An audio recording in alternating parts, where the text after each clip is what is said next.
Hello Frank, thanks for your time. Hi. It's Thiago Silva's birthday today. You give him an early birthday present by telling him he'll be involved in the squad tomorrow? He's in the squad for tomorrow, so I'm not sure whether that's a birthday present or not for him, but he's getting fit, so in the squad, and I'll make a decision on how many minutes he may get during the game, what's best for him. Almost 2 years ago, exactly, Championship side went to a big Premier League club in the League Cup and caused an upset. That was Derby at Old Trafford, so you can never take these games for granted, can you? No, I certainly won't, regardless of that game itself. I've been involved in many games of this type in my career, playing and managing now, and understand the potential difficulties of them. We have to have absolute respect for the opponent. I know Barnsley now from watching them and how they play, their coach, the versatility of their team, the system of the way they play. And I'm sure, as most teams that will come to Stamford Bridge, in a competition like this from the Championship, they want to show, individuals will want to show, and collectively they want to show that they can compete with us. It's a difficult one in a way for you to respond to, Frank, but it may obviously probably will impact on your fixture schedule going forward. The situation with Leyton Orient and Spurs tonight, if it is a bye, which it may be, that's not going to affect you of course, but if they have to play the game, it might be played when you should have, if you got through Friday night, played Spurs in the next round. What's your view on this whole scenario? How should it be sorted out? I don't know. I don't have the view because these times that we're in are causing multitude of problems all over the place. So I'm very sympathetic to certain parts of it, and I don't know the ins and outs of the Leyton Orient situation in Tottenham. If there are lots of tests that are positive, then of course it puts the game in jeopardy. It's maybe how you find a solution then is up to the authorities. But it's a difficult time of year. It's a very difficult time of year for everybody for different ways, particularly with COVID. Ourselves, whereas we prepare for our game tonight, I'm happy that it's on because for me, it's with respect to Barnsley and with respect to the competition, it's a huge night for us for fitness of our team. We're getting fit, and I use this game primarily as another chance for the players to get fitter. And on that subject, Boris has just announced, you're probably busy on the training pitch, but this October 1st date for beginning to get sports fans back to events is now not going to happen. Disappointed? Yeah, clearly we all want fans back. The fans want to be back in a controlled manner, I think, which were the plans anyway, and I hope it just happens as quickly as possible. Again, these calls are for the government. There's a lot going on at the moment. Safety must always be paramount, but as soon as we can get a controlled level of fans back in the stadium, then we really have to try and push for that. Last one from me. I'm going to upset you probably by mentioning Mendy's name again, but reports are to believe he's either had or is having a Chelsea medical. Do you have any news at all on that? Yeah, Mendy's having a medical as we speak, so subject to that being okay later on, he will become our player at that point. A good sign. Sorry. Okay, go to Moose, please. Hi Frank. Hi, Moose. Following on from the fact that Mendy's joining you, you told me on Sunday after the game that you were always going to play Willy Caballero against Barnsley. How's Kepa taken that news off the back of his performance, and how will you think of response to Mendy joining? Well, the Willy Caballero decision, as I said, was made, and it was a decision I made a lot in cup competitions last year. So there's no response. That was a clear decision I made. Willy trains brilliantly throughout the year. He deserves his opportunities, and I decided on that before Sunday. With Mendy coming in, it's more competition. So every reaction will have to be positive around that for Kepa, for Mendy as he comes in himself. To push to try and play in this team. We know that. We know the standards that are required of a goalkeeper in this team, what we want, what we desire, and we have to push for that. Apart from the obvious of looking for a place in the next round and a game against Spurs, how much are you, or Leyton Orient, how much and what are you looking to get out of the Barnsley game? Is it just fitness? Is this almost like another pre-season game? Yeah, I'll be honest, Moose. We're in a very difficult position, I think, in those terms. I would say, I don't want to compare us to all the other teams, but we had pretty much as short a break as you can have because of our Champions League game against Bayern Munich. which took us 2 weeks beyond the regular season. And then we came back and played when everybody else started, unlike a few other teams in the Premier League.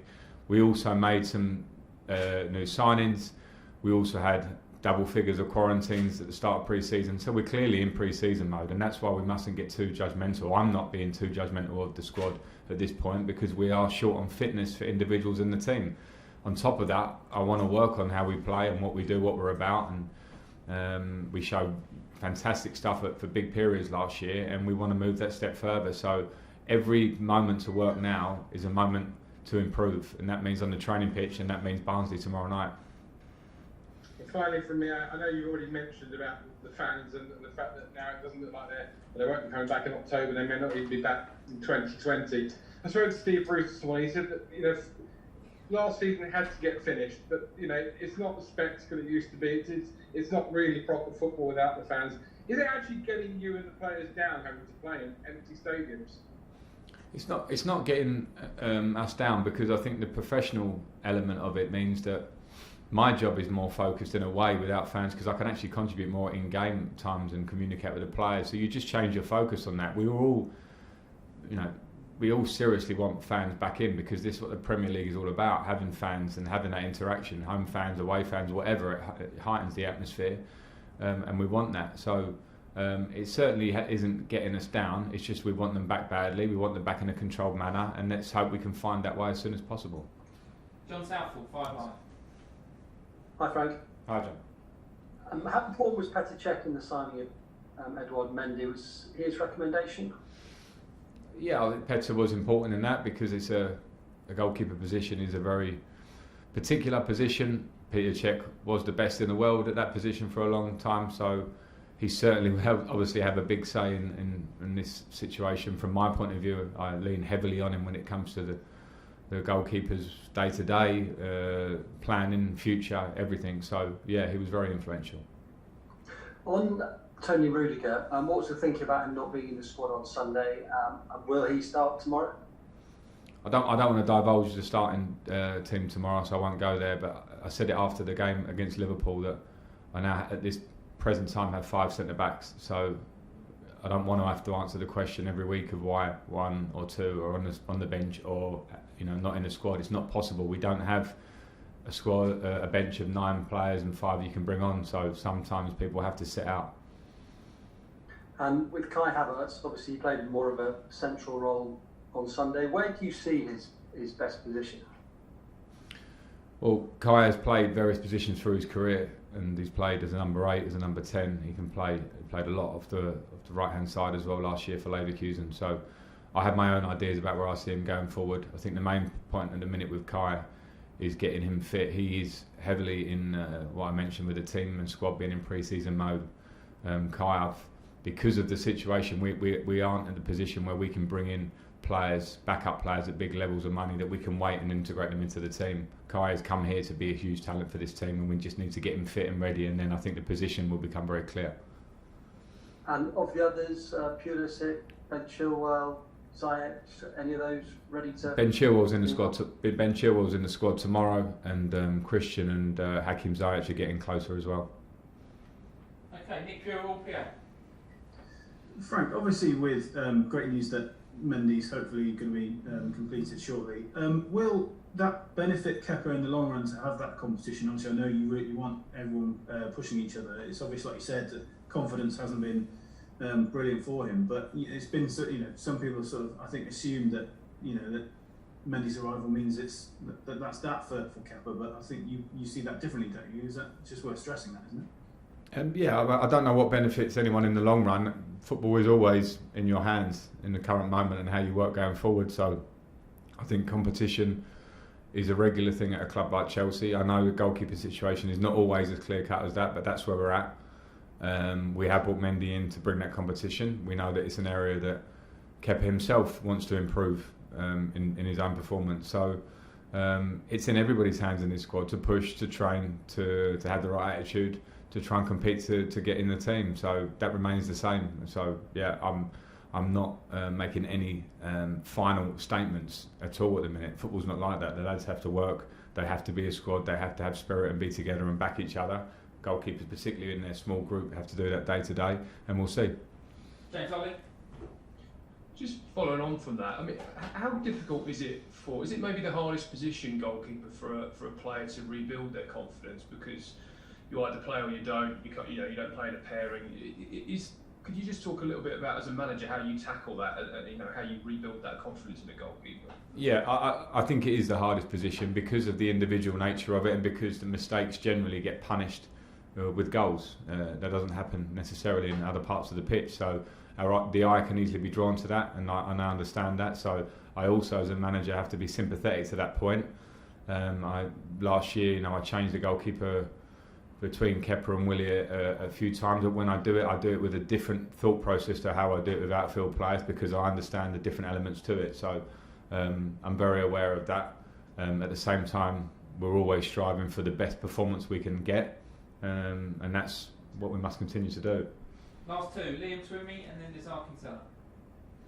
Hi Frank, just to clarify on Mendy, is there any requirement on him to quarantine at all, or once he passes the medical, will he be available to you? As far as I'm aware, and I'd rather you do some research and back this up as well with the doctors or the Premier League if you can, but as long as he passes, he's having his test now before he travels to England. He will be tested with us on Thursday collectively as a team, and all being well and the tests are negative, he's ready to play. Okay, last question, Edouard Mendy. Hi Frank, will you use this match to give any youth opportunities, or is it more of a case of sort of giving those sort of fringe members of the squad a bit of a chance to play themselves back into your starting lineup more often? Yeah, we're at a position I mentioned before that this game for me is of course about getting through to the next round, as it always would be, but my huge eye is on the fitness of the team, because we're not fit now, which means our pressing game and the speed of our game will be very difficult to attain the levels that we want. So I'll use that game probably primarily for first team squad to get there. Also, we have the issue of the bubble now, where we cannot just transfer players from academy to first team training and into the squad. So that's slightly forced that one in terms of maybe getting some young players involved, which I would have liked to have done, maybe even off the bench. Okay, that's the end of the broadcast section.